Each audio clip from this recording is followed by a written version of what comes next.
नमस्कार मित्रों। आज मैं आपको ले जाऊंगा एक ऐसी यात्रा पर जिसके बारे में हर इंसान ने कभी न कभी सोचा है। आज हम बात करेंगे उस दिव्य लोक की जहां पहुंचना हर आत्मा का परम लक्ष्य है। जी हाँ, आज हम जानेंगे स्वर्ग के बारे में। क्या आपने कभी सोचा है कि मृत्यु के बाद क्या होता है? क्या सच में कोई स्वर्ग है? अगर है तो वहां कैसा जीवन होता है? कैसे दिखता है स्वर्ग? वहां के नियम क्या है? कैसे पहुंचा जाता है वहां? और सबसे महत्वपूर्ण बात, क्या हम सब वहां जा सकते हैं? आज के इस विशेष एपिसोड में मैं आपके सामने प्रस्तुत करूंगा हमारे प्राचीन ग्रंथों, पुराणों और संतों के अनुभवों से मिली वो अद्भुत जानकारी जो स्वर्ग के रहस्यों को उजागर करती है। तो बने रहिए अंत तक, क्योंकि आज आप जानेंगे वे बातें जो शायद ही कहीं और मिलती हों। स्वर्ग एक शब्द नहीं, एक अनुभूति, एक स्थान नहीं, एक चेतना का स्तर। कहने को उसे अमरावती भी कहते हैं, इंद्रलोक भी, देवलोक भी। पर जो वहां पहुंचा उसने उसे केवल एक नाम से नहीं पुकारा। उसने उसे जाना, देखा, जिया और फिर लौट कर कह दिया, जहां दुख नहीं, जहां भय नहीं, जहां केवल आनंद है, वही स्वर्ग है। पर आनंद कैसा? क्या वो केवल इंद्रियों के सुख का नाम है? क्या वहां केवल सोने की गलियां, रत्नों के महल, अप्सराओं के नृत्य, गंधर्वों का संगीत है? या उससे भी आगे कुछ है? अर्थ, उद्देश्य और वो मौन जो भीतर के सभी प्रश्नों को अपने आप उत्तर दे देता है। कहानी शुरू करते हैं उस क्षण से जब एक अदृश्य पात्र, यानी कि हम में से ही कोई, अपनी पृथ्वी की यात्रा पूर्ण करके कर्मों के लेखे जोखे के बाद एक उज्जवल मार्ग पर चल पड़ा। उसे लगा जैसे उसके कदम धरती से हल्के हो गए हों, जैसे हर श्वास तरल प्रकाश बनकर उसके भीतर उतर रही हो। दूर कहीं एक रश्मि सेतु चमक रहा था, जैसे आकाश ही उसके लिए सीढ़ियां बिछा रहा हो। डरो मत, एक मधुर स्वर ने कहा, तुम वहां जा रहे हो जहां तुम्हारे अच्छे कर्म तुम्हारा स्वागत करेंगे। वो चलता गया और प्रकाश की वो धारा उसे उस द्वार तक ले आई जहां समय का अर्थ बदल जाता है। द्वार के इस पार अमरावती थी, इंद्र का नगर। पर राजा से पहले वो स्वयं एक उत्सव था, सुरों का, सुगंधों का, रंगों का और उन भावों का जो पृथ्वी पर दुर्लभ हैं।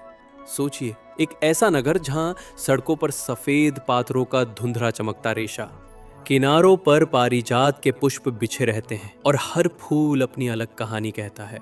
दीवारें वे रत्न जड़ित नहीं बल्कि प्रकाश जड़ित लगती है, जहां रंग स्थिर नहीं बल्कि जीवित हो। आकाश में एक ऐसा आलोक फैला जो न दिन का है न रात का, वो बस सुख का है। अमरावती के मध्य में वैजयंत, इंद्र का प्रासाद। सीढ़ियां चौड़ी नहीं, गहरी हैं, जैसे हर पग में कोई समीधा हो। महल के आंगन में मंदाकिनी की धारा का शीतल प्रवाह सुनाई देता है। हाँ, वही मंदाकिनी जो देवगंगा के रूप में वहां से बहती है। उसके जल में किसी प्रकार की प्यास नहीं होती, क्योंकि वो केवल शरीर की नहीं, आत्मा की प्यास बुझाती है। कल्प वृक्ष की छाया में जहां इच्छाएं जन्म भी नहीं लेती और पहले ही अनुग्रह बन जाती हैं, मन को एक विचित्र संबल मिलता है। तुम्हें मांगना नहीं आना चाहिए, यहाँ जो चाहो वो मिल सकता है, पर यहाँ आकर चाहना ही भूल जाओगे। कौन रहते हैं यहाँ? देव, देवियां, गंधर्व, अप्सराएं, विद्याधर, यक्ष और वे सभी पुण्यात्माएं जिनके जीवन में करुणा, सत्य और सेवा का प्रकाश था। कोई ऊंचा नहीं, कोई नीचा नहीं। हाँ, कर्मों के अनुसार सबके आभा मंडनों में भिन्नता है, पर श्रेष्ठता का अर्थ यहाँ सम्मान में नहीं बल्कि उत्तरदायित्व में है। इंद्र का आसन उन कंधों पर है जहाँ समस्त प्राणियों का कल्याण जागता है। शची का स्नेह केवल व्यक्तिगत नहीं, लोक का है। वायु का स्पर्श यहाँ संगीत रचता है। अग्नि यहाँ तप नहीं, तृप्ति देती है। वरुण का अस्तित्व भय का नहीं, आलिंगन का संकेत है। सूर्य का तेज तपता नहीं, भीतर जलती एक शांत लौ को और उजला कर देता है। और अप्सराएं, उर्वशी, रंभा, मेनका, तिलोत्तमा, उनके नृत्य की व्याख्या शब्द नहीं कर सकते। वे कोई आकर्षण नहीं, वे लय का रूप हैं। जब वे नृत्य करती हैं तो लगता है जैसे समय में तरंगे उठती हों, जैसे किसी ने भावों के समुद्र में एक कंकर फेंका हो और दूर दूर तक वृत्ताकार तरंगे फैलती चली जा रही हों। गंधर्व, तुम्बुरु, चित्रसेन उनका संगीत श्रुति से आगे जाकर मौन का आलाप छू लेता है। उनके रागों में कोई उदासी निश्चय ही है, पर धरती की तरह वह उनमें खरोच नहीं छोड़ती। वह बस मन को मृदुल बना देती है। स्वर्ग की दिनचर्या कैसी? दिनचर्या शब्द यह क्षणभर को अटपटा लगता है, क्योंकि वहाँ का एक पल पृथ्वी के वर्ष से लंबा भी हो सकता है और एक वर्ष किसी पल की नमी जैसा भी। यहाँ न जल्दी है, न देरी, न शुरुआत, न समाप्ति। जो करना है वह हो जाता है। कोई श्रम नहीं, पर परिश्रम का जो आनंद होता है वह भी है और अधिक तरल है। भोजन, हाँ, वहाँ भोजन है, पर भूख नहीं। अमृत, अमृत उस रस का नाम नहीं जो अनंत जीवन दे दे, बल्कि उस भाव का नाम है जो हर ग्रास को अनंत अर्थ दे दे। सोम, वह मद नहीं जो चेतना को बंद कर दे, वह आनंद है जो चेतना को खुला रखे और फिर भी उन्मत्त कर दे इस तरह कि उन्माद तक पोषित होकर भी संयम से झरता रहे। वस्त्र, वे पहने नहीं जाते, वे जैसे अपनी ओर से शरीर पर उतर आते हैं, जैसे दिया अपने आप लौ से सज जाता है। आभूषण, वे देह को नहीं, भाव को आलोकित करते हैं। निवास, प्रत्येक आत्मा के कर्मों और संस्कारों के अनुरूप, कोई महल, कोई उपवन, कोई झील के किनारे का मीनार, कोई कमल पाट पर निर्मित कुंज। और जब कोई अकेला जाना चाहे, स्वर्ग में अकेलापन भी एक तृप्ति का रस है, तो मंदाकिनी के किनारे बैठकर वह देख सकता है कि उसकी जीवन यात्राओं की स्मृतियाँ किस तरह मोती बनकर जल में घुल रही हैं। आप पूछेंगे, क्या स्वर्ग सिर्फ भोग है? नहीं, स्वर्ग भोग से अधिक रस है। इंद्रिय यहाँ इंद्रजाल नहीं, साक्षी हो जाती हैं। आंखें जब नंदन वन में पारिजात की पंखुड़ियों पर गिरे प्रकाश को देखती हैं, तो वह दृश्य केवल सुंदर नहीं, सार्थक हो जाता है। कान जब गंधर्वों का आलाप सुनते हैं, तो केवल मधुर नहीं, मुक्त हो जाते हैं। स्पर्श जब मंद समीर में भीगता है, तो वो केवल कोमल नहीं, करुणामय हो जाता है। यहाँ सुख विलास नहीं, परिष्कार है। आत्मा का सौंदर्य अपने चरम पर जैसे निरंतर स्नान करता हुआ, पर स्वर्ग केवल एक नहीं, परत परत है। किसी को स्वरलोक का उत्सव मिलता है, किसी को महरलोक का मौन, किसी को जनलोक का तेज, किसी को तपलोक की धधकती शांति और किसी को सत्यलोक का निर्भ्रांत नीलिमा। और उससे परे एक पद वैकुंठ का, जहां मैं शब्द इतना सूक्ष्म हो जाता है कि हम भी नहीं रह जाता, केवल वो रहता है। पर स्वर्ग की कथा में हम उसी परत को छू रहे हैं जहां मनुष्य अपने पुण्यों के फल को रस में बदलते देखता है, और रस उसे समाधि में नहीं, सेवा में ले जाता है। अनुभूति उसे विलास में नहीं, विनय में उतारती है। अमरावती में इंद्र सभा, ये महज राजसभा नहीं, यह लोक के उत्सवों का केंद्र है। यह जब उत्सव सजे तो अप्सराएं कंगनों की खनक से नहीं, आंखों की झपक से लय बनाती हैं। गंधर्व एक पल में ऋचाएं जगाते हैं, मानो वेद स्वयं जन्म ले रहा हो। यक्ष द्वार पर कमलदीप सजा रहे हैं, विद्याधर दूर आकाश में दिव्य अक्षरों से शांति लिखते हैं। और उसी सभा के एक कोने में बैठे कुछ पुण्यात्मा जो अभी अभी धरती से आए, एक दूसरे को देखकर मुस्कुरा देते हैं। कोई किसान जिसके हथेलियों में खेतों की मिट्टी की गंध अभी भी है, कोई नर्स जिसके कंधे पर अनगिनत सिसकियों का भार रहा, कोई माँ जिसने अपने हिस्से का दाना वर्षों से बांट दिया, कोई शिक्षक जिसने अपने भीतर की लौ जलाई रखी ताकि किसी और का पथ आलोकित हो। इन सबकी आंखों में जो चमक है वो स्वर्ग ने नहीं दी, वह उन कर्मों की है जो धरती पर उन्होंने किए। स्वर्ग केवल उस चमक को पहचानता है और कहता है, अब जरा विश्राम कर लो। पर क्या यहां न्याय नहीं है? पर यह न्याय दंड का नहीं, दिशा का है। चित्रगुप्त की गाथाएं आपने सुनी है कि कैसे वे सब लिखते हैं, पर स्वर्ग में वे लेखा नहीं दिखाते, वे दर्पण दिखाते। ऐसे दर्पण जिनमें हम अपने कर्मों का चेहरा देखते हैं। जहां हमने किसी को क्षमा दी थी, वह पलक झपकते ही फूल बन जाती है। जहां हमने किसी को चोट पहुंचाई थी, वह अनुभव सामने आ जाता है, पर जलाता नहीं। वो बस इतना कर देता है कि हम विनम्र होकर एक कदम और पवित्र हो जाएं। यहाँ न्याय तुम बुरे हो नहीं कहता, वो कहता है तुम अभी और अच्छे हो सकते हो। आप कहेंगे तो फिर दुख नहीं? नहीं, दुख नहीं, पर करुणा है। और करुणा की अपनी एक नमी है जो आंखों के कोरों तक कभी कभी चली आती है। गंधर्वों के रागों में जो सूक्ष्म उदासी होती है वो स्वर्ग से गिरने की आशंका नहीं, वो संसार के लिए एक आलिंगन की तरह है। हम यहाँ हैं, तुम वहाँ हो, पर तुम अकेले नहीं हो। यहाँ त्योहार क्या, हर क्षण एक पर्व है।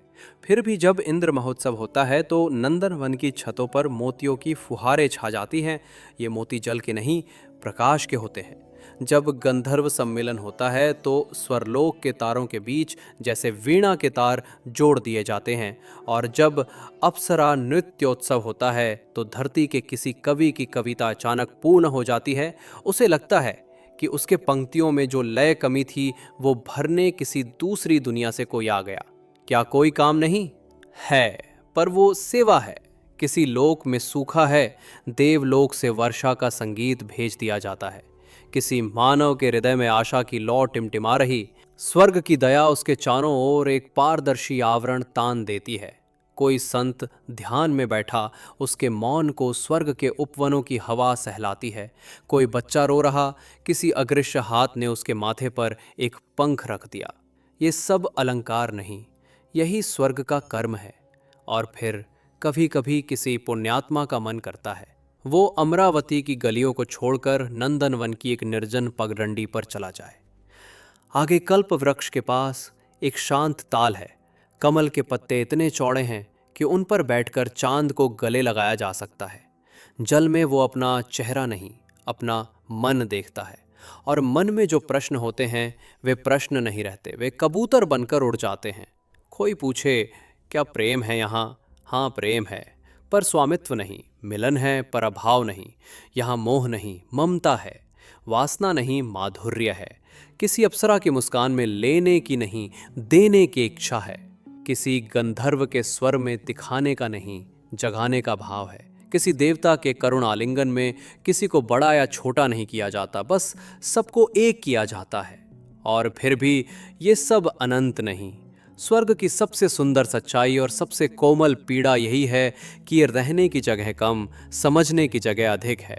पुण्य जब क्षीण होते हैं तो एक हल्की सी हवा चलती है, जैसे किसी ने कान में कहा हो, चले। और तब जो आत्मा सच में परिपक्व हो चुकी होती है वो समझती है कि उसका पड़ाव पूरा हुआ, वो लौटती है। फिर एक नया जन्म, एक नया अवसर, एक नया कर्म क्षेत्र। वो अपने साथ क्या लेकर आती है? अप्सराओं के नृत्यों की स्मृतियां, गंधर्वों के राग, अमृत का स्वाद नहीं। वो अपने साथ एक नया विवेक लेकर आती है, ये समझ कि जो सुख स्थायी नहीं उसे साधना नहीं, जो आनंद स्वयं को देकर मिलता है वही असली है। तभी कहते हैं स्वर्ग को पाना लक्ष्य नहीं, स्वर्ग को समझना लक्ष्य है। क्योंकि जो स्वर्ग को समझ गया वो पृथ्वी पर भी स्वर्ग रचने लगता है। वो अपने घर को अमरावती नहीं बनाता, वो अपने हृदय को मंदाकिनी बना देता है। वो वैजंत महल नहीं खड़ा करता, वो अपने भीतर एक छोटा सा दीपक जला देता है जो किसी के आंसुओं को सूखा सके। एक दृश्य सोचिए, अमरावती में एक युवा आत्मा जो अभी अभी आई है, उसने बहुत पुण्य किए, लोगों की सेवा की, सत्य बोला, अपने स्वार्थ को त्यागा, और आज वो आया है। इंद्र सभा में उत्सव है, गंधर्व गा रहे हैं, अप्सराएं थिरक रही हैं, यक्ष मुस्कुराते हुए कमलदीप आगे बढ़ा रहे हैं। उसे आसन दिया गया है, वो बैठता है और अचानक उसे एक प्रश्न काटता है, क्या ये अंत है? उसी क्षण उसके पास एक वयोवृद्ध आत्मा आकर बैठ जाती है। उसकी आंखों में वर्षों का प्रकाश, होठों पर वर्षों का मौन। वो धीमे से कहती है, ये अंत नहीं, अंतराल है। तुमने जो पाया है वो तुम्हें देना होगा, यहाँ नहीं वहां। जहाँ अभी भी आंसू हैं, यहाँ जो पी लिया उसमें से थोड़ा सा अपने साथ ले जाओ और उसे बांटते जाना। यही स्वर्ग का संदेश है। अब चलिए नंदनवन में एक शाम बिताते हैं। पारिजात के पेड़ों के बीच हवा ऐसे चल रही है जैसे वीणा के तारों पर कोई अनसुना उंगली फिरा रहा हो। दूर ताल पर कमल खिले हैं, उनके मनकों में आकाश का प्रतिबिंब लहराता है। गंधर्वों की टोली किसी नए राग की तैयारी में है। वे पहले मौन को साफ करते हैं, जैसे कोई चित्रकार पहले कैनवस को तैयार करता है। अप्सराएं वृंद बांध रही हैं, उनके पायल में घंटियों का धन्यवाद है। और तब आरंभ होता है वो नृत्य जिसमें पृथ्वी की थकान उतरती है, जिसमें किसी शिशु की हंसी, किसी वृद्ध की शांति, किसी माँ की आंखों की नमी, किसी साधु की तपस्या, सब एक साथ मिलकर लय बन जाते हैं। उस लय में हमारी ये कथा भी बहने लगती है। आप शायद पूछेंगे, ये सब सुनकर भीतर एक खिंचाव सा क्यों महसूस होता है? क्योंकि स्वर्ग बाहर कहीं नहीं, स्वर्ग हमारे भीतर का वो भाग है जो हम अक्सर भूल जाते हैं। जब हम सत्य बोलते हैं, हम स्वर्ग के करीब होते हैं। जब हम क्षमा करते हैं, हम स्वर्ग का एक द्वार खोलते हैं। जब हम किसी भूखे को खिलाते हैं, हम मंदाकिनी के कुंड में एक और दीप जला देते हैं।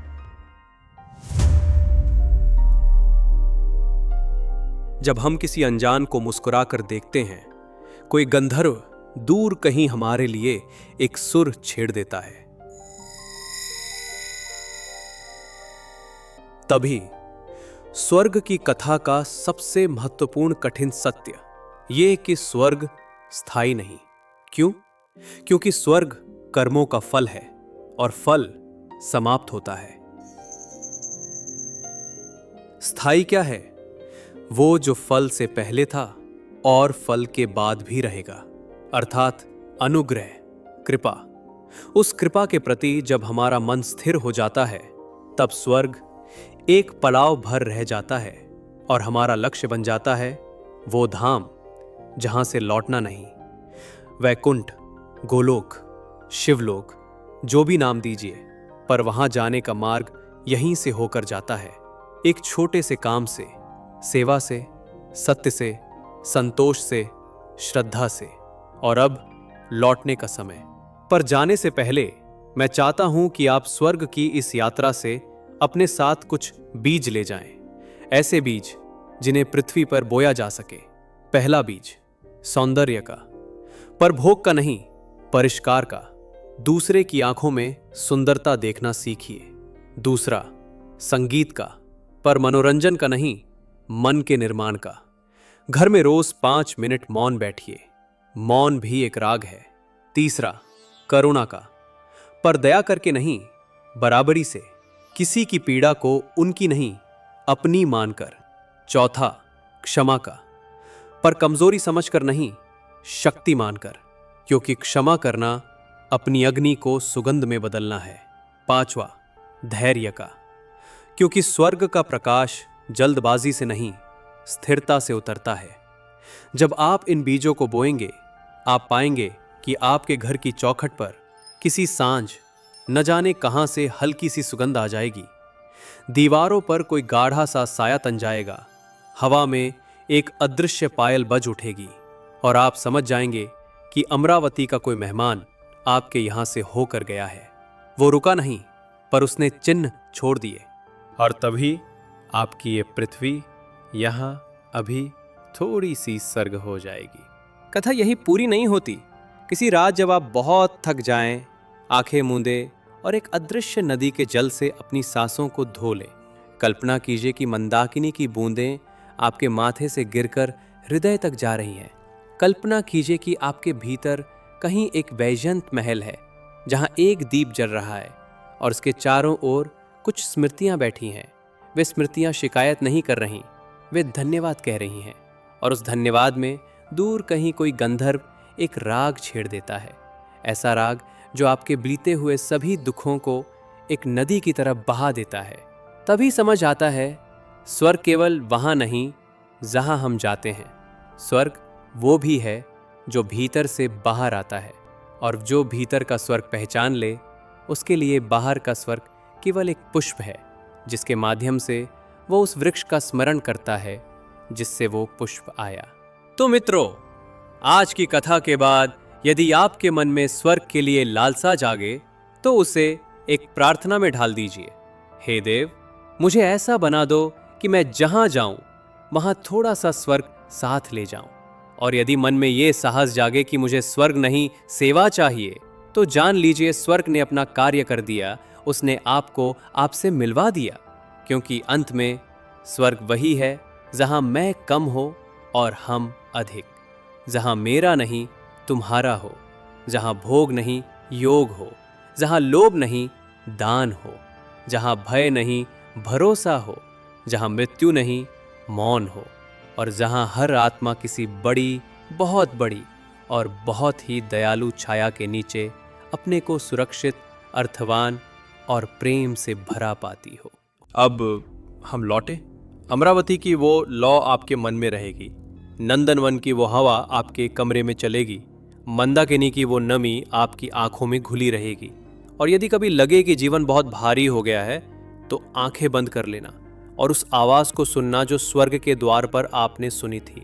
डरो मत, तुम वहां जा रहे हो जहां तुम्हारे अच्छे कर्म तुम्हारा इंतजार कर रहे हैं। हर दिन हर पल इस वाक्य को अपने भीतर सच्चा कर देना, बस यही स्वर्ग का असली मार्ग है।